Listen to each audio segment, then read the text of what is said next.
sistema de Lula, que Lula criou no Brasil, de ser protegido por amigos nas instituições, esse castelo de carta está desmoronando. Vocês têm vergonha na cara, vocês ditadores, safados, vagabundos da pior qualidade. A Venezuela jogaram uma corda na estátua do Maduro, do gigante. Me lembra aquela passagem bíblica, que derrubaram o gigante, cortaram a cabeça. Jogaram a corda, laçaram o Maduro e o povo da Venezuela, derrubando o ditador amigo de Lula. Amarraram várias estátuas em várias cidades lá e derrubaram. Laçaram com cabo de aço e jogaram o gigante no chão. E você, Lula? Você está ficando cada vez na mira dos Estados Unidos. As autoridades no Brasil estão correndo perigo. As autoridades do STF hoje estão correndo perigo e não é das pessoas no Brasil nem dos inimigos aqui. Inimigo dos Estados Unidos da América. Vocês estão correndo perigo. Estão correndo perigo. E não é de brasileiros aqui. Aqui vocês fazem o que vocês quiserem. Mas a verdade é essa. Deixa um like, um comentário, ajuda meu vídeo. O que você faz? O que a Bíblia diz que você recebe? O Lula falou que esse ano era o ano da colheita, mas a colheita dele tem sido uma merda, uma merda. Olha, o Padilha no Mais Médico, só para quem não sabe da história, contratou os médicos cubanos, porque a Venezuela, Cuba e Lula eram os três pilares de fazer a merda aqui na América Latina, no Fórum de São Paulo, porque eles combinaram os tramas aí. Pois é, os médicos cubanos para o Brasil e a ditadura de Cuba, o que os médicos estavam aqui tipo escravizados no Brasil, trabalhando demais, e o que os médicos ganhavam aqui no Brasil, 70% o governo de Cuba passava a mão para ele, do que os médicos ganhavam. As autoridades do Brasil incluíam com o governo de Cuba. Olha isso. A mesma coisa, aí o Mais Médico foi o maior escândalo. Quem era presidente na época? Dilma Rousseff. Em 2010, começou a trazer os médicos de Cuba para cá. Esses caras sendo escravo de Cuba, trazendo para cá. Padilha era o ministro da Saúde. Agora o vice de Padilha sendo caçado, porque está sendo denunciado no mundo todo. 15 anos depois, o governo puxando o fio da meada, você vê o trama dos malandros que tramaram há muitos anos. Tudo começou no Foro de São Paulo. Com a ideia principal, o cabeça disso é o Lula. E os Estados Unidos sabem bem. O Lula tramou contra a moeda americana. O Banco dos BRICS foi criado para isso. Hoje quem tá? O Lula encheu de gente na cabeça do sistema, nas autoridades do Brasil.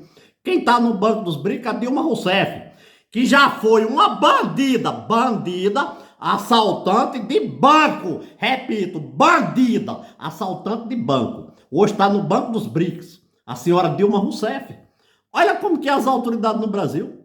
O Supremo Tribunal hoje está protegendo gente no Brasil, porque foi colocado lá dentro os amigos de Lula. Estão no Supremo Tribunal Federal os amigos que estão almoçando, jantando, jantar da meia-noite na casa de Lula. E o que acontece? Só que esse sistema de Lula, que Lula criou no Brasil, de ser protegido por amigos nas instituições, esse castelo de carta está desmoronando. O Hugo Motta é uma alma penada. Ele é o Columbre, almas vendidas por Satanás. No meio da encruzilhada, de um lado os anjos gritam, crie vergonha na cara, endireita o Brasil. A gente, você tem poder de caçar o que está errado, de fazer acontecer. O Hugo Motta é o Columbre. Mas o que? Do outro lado, os demônios gritam. Se você fizer isso, eu tenho sua prova aqui, ó. Você tem caseiro lá na sua fazenda, registrado com dinheiro público. Você tem isso, tem aquilo. Tem uns processos, a sua família na Paraíba. Processo está lá, no STF, as pessoas sentadas em cima. Essa é a verdade.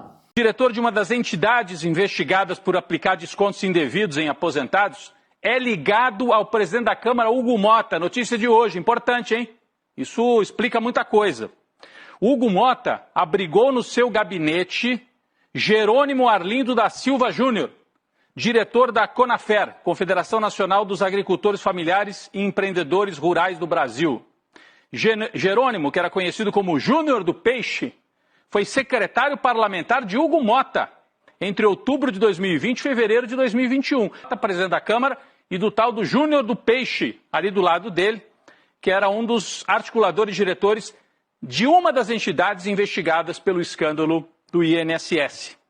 Bom, em 2024, o Júnior Peixe, esse aí, ó, tentou ser candidato a vice-prefeito pelo Republicanos, o partido de Hugo Mota, em Marisópolis, no sertão da Paraíba, que é o estado do Hugo Mota. Então mostra muito a proximidade entre esses dois, o que talvez explique, né, o fato do Hugo Mota não estar tão animado para fazer CPI do INSS como quer o bolsonarismo. Aliás, vocês têm vergonha na cara, vocês ditadores, safados, vagabundos da pior qualidade. O que você faz? O que a Bíblia diz que você recebe?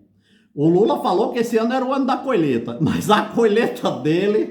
Temos um novo rato na América Latina, Nicolás Maduro. E a casa dele está caindo lá na Venezuela. E a grande mídia petista não fala nada. Enquanto o povo venezuelano está tomando completamente as ruas de Caracas contra a ditadura comunista, nesse momento o ditador Nicolás Maduro, o grande comparsa de Lula, se esconde como um rato em um bunker. Essa imagem é o retrato final do socialismo.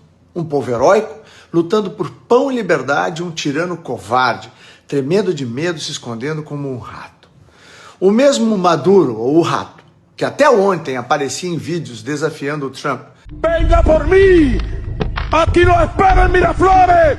Não se tarde em chegar, covarde! Hoje prova que a valentia dos ditadores só existe contra gente desarmada. É por isso que é tão importante para nós aqui no Brasil entender o que está acontecendo. Essa tirania, essa miséria foi financiada com o nosso dinheiro e faz parte do mesmo projeto de poder de Lula. A dívida da Venezuela com o nosso país já passa dos 10 bilhões. Dinheiro que foi retirado por Lula da geladeira dos mais pobres para financiar o comunismo de Maduro. Eles são sócios, mais que sócios, cúmplices. O plano do Foro de São Paulo, que por tantos anos denunciei, era exatamente esse: transformar toda a América Latina na pátria grande do socialismo. Ou seja, um tipo de uma nova União Soviética. Mas o plano deles deu água, porque eles não contavam com a coragem das pessoas e a mudança no cenário mundial. A chegada de líderes como Trump ao poder nos Estados Unidos muda o jogo. E a mensagem é clara: não haverá tolerância com tiranos. O cerco que hoje se fecha em Maduro é um aviso direto e prévio a todos seus aliados no continente, inclusive aqui no Brasil. A queda do socialismo na Venezuela não será uma derrota apenas de Maduro, será a maior derrota do PT, de Lula e de todo o projeto de poder do Foro de São Paulo. A história, gente, está sendo escrita diante dos nossos olhos e ela está do lado da liberdade. É como diz Paulo em Romanos 12, 21. Não te deixes vencer do mal, mas vence o mal com o bem. Esse versículo nos encoraja a não nos deixar dominar pelas más ações, mas a enfrentá-las com bom combate.